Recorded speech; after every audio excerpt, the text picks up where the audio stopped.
You ever watch a game where one flag changes the momentum and suddenly the conversation isn't about X's and O's anymore? It's about whether the Zebras rewrote the script? That was the feel in Kansas City. A fourth quarter scramble, a heavyweight hit that looked borderline, and a roughing the passer call that left fans, commentators, and even casual viewers arguing about where the line should be drawn. Here's what happened. Clean and simple. Late in the second quarter, Patrick Mahomes threw an incompletion and immediately took contact from Colts defensive tackle Grover Stewart. Stewart ended up on top of Mahomes for a moment after the hit. The officials threw a flag for roughing the passer, tacked on 15 yards, and the Chiefs got new life. On broadcast, Jim Nantz and Tony Romo flagged what they saw, not necessarily malice, but the weight issue, Romo's phrase, where the defender falls on the quarterback in a way the rulebook discourages. The result was a penalty that, fair or not, altered the tone of a tight game. There are two ways to look at that call. One is the literal rule take. The NFL rulebook explicitly forbids defenders from landing on a quarterback with all or most of their weight, and it asks defenders to try to fall to the side or brace to the side to avoid piling on. The other is the cultural take. Fans and viewers have grown suspicious of selective enforcement, a sense that star players sometimes get protection that swings a game. Put those together and you get noise. You get tweets, you get clips of the replay slowed down and looped, and you get a national conversation about whether this was getting bailed out. Context matters. Mahomes is the elder statesman of highlight reel escapes. He's also a target the league has been trying to protect for years, because what happens to him, critics believe, ripples through ratings and narratives. The referees are supposed to be objective arbiters, but optics are everything. When a 15-yard penalty shows up at a pivotal moment and one camera angle makes the contact look soft, the public isn't just asking, was it close? They're asking, why does this happen and when does it stop? That's a different, louder question. Now, let's be fair in the way you'd ask a coach to be fair. Not every call is conspiracy, and not every missed call is corruption. Football is played at violent speed, and human beings officiate it. The weight language exists for a reason.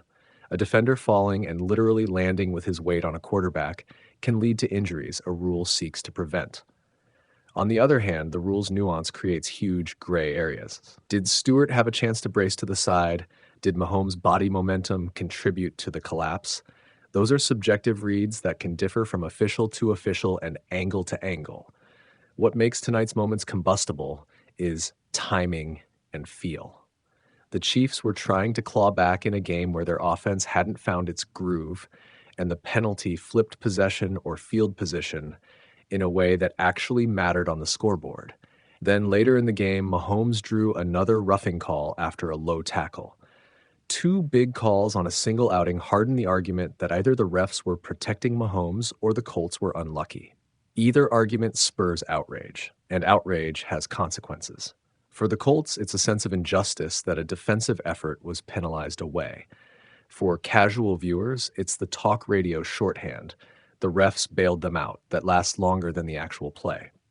For the league, it's another data point in a conversation they can't wholly control. Where do you draw the line between player safety and the physicality that defines football? Change the line and you change the sport's look. Keep it fuzzy, and you keep controversies coming. What coaches and smart fans do next is relevant. Coaches will adjust play calling knowing certain officials may be tighter on these rules, and defenders will be coached on technique. How to wrap, how to let a quarterback collapse away, how to avoid all or most of their weight landing on him. That's not theater, that's evolution. Players and coordinators always adapt to enforcement trends. But adaptation is different from perception. Even if the Colts get taught the same technique, the social conversation, the clips, the hot takes, the soft flags, doesn't disappear. I don't want to be naive about the media economics here either. Big-name quarterbacks draw eyeballs. Protecting them can be argued both as a moral imperative and as a practical one for the league's product. That's a political reality of any televised sport. But sports thrive on perceived fairness. If fans think the game is being bent by selective enforcement, their trust frays faster than any star's contract. So what should you remember from this one? First, that rules are both medicine and scalpel. They're meant to prevent harm, but they cut. Second, that human judgment still runs the show. Replay helps, but doesn't erase subjectivity. And third, that moments like tonight reopen old debates. How much protection is too much?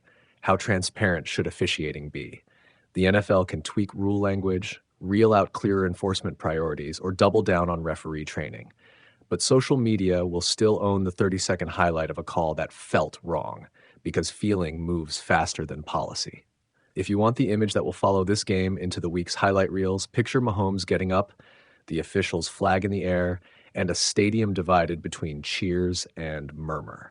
That's not just a snapshot of one play. It's a small, electric representation of a larger tension at the heart of modern football. Safety versus spectacle, rule versus instinct, protection versus prosecution. Tonight's call didn't end that argument. It handed it another chapter. You watch a game where momentum matters, and then you watch one call change everything. Not because it was a great play, but because a flag turned a whimper into a lifeline. Late in the second quarter, Patrick Mahomes dropped back, fired an incompletion, and a Colts defensive tackle ended up on top of him. The officials threw a flag for roughing the passer, and just like that, the Chiefs got 15 free yards and a fresh set of downs at a moment when the Colts had the game snarled up. Fans saw it as a rescue. Players saw it as a phantom. The broadcast booth called it a weight issue. The replay looked, to most eyes, like a close but arguable non-call turned into a textbook example of how modern roughing rules have become a judgment call. SI, here's why the moment landed like a flat tire. The league's rule is explicit about defenders not landing with all or most of their weight on a quarterback, and broadcasters pointed to that weight language as the reason the flag flew. But context matters. Mahomes wasn't just any QB. He's a veteran who moves in tight pockets and gets hit a lot, and officials have been erring on the side of protecting quarterbacks for years. That makes contact calls blurry. On that play, the defender's momentum, Mahomes' body position, and the timing of the release produced an ambiguous image. The refs interpreted it as unnecessary weight on the passer. Social feeds interpreted it as a gift. The game and the narrative didn't care which was technically right. It only cared that the Chiefs got the reprieve. SI people flipped because this wasn't an isolated moment. Mahomes has drawn a number of controversial protection flags before, and fans have a short memory for perceived patterns. When a household name keeps getting benefits that tilt marginal situations, a roughing call here, a no call that got overturned there, it's easy for viewers to chalk it up to favoritism, whether or not that's true. The optics are terrible. A tight game, a marginal call, and the sense the refs handed a lifeline to the league's biggest star. It's the kind of thing that fuels hot takes and hashtags faster than the official explanation can arrive. Yahoo Thethau. But let's be precise about the result in the scoreboard. Kansas City erased an 11-point fourth quarter deficit to force overtime and eventually won 23-20, with Harrison Butker booting the OT winner. Mahomes finished with a big final stat line, 352 yards passing, and the Chiefs outgained Indianapolis by a wide margin. So whatever grievance fans felt about one late flag, the Chiefs still had to claw back, move the ball, and finish the job. The roughing call was a pivotal moment. Yes, but it wasn't the whole story of how Kansas City won.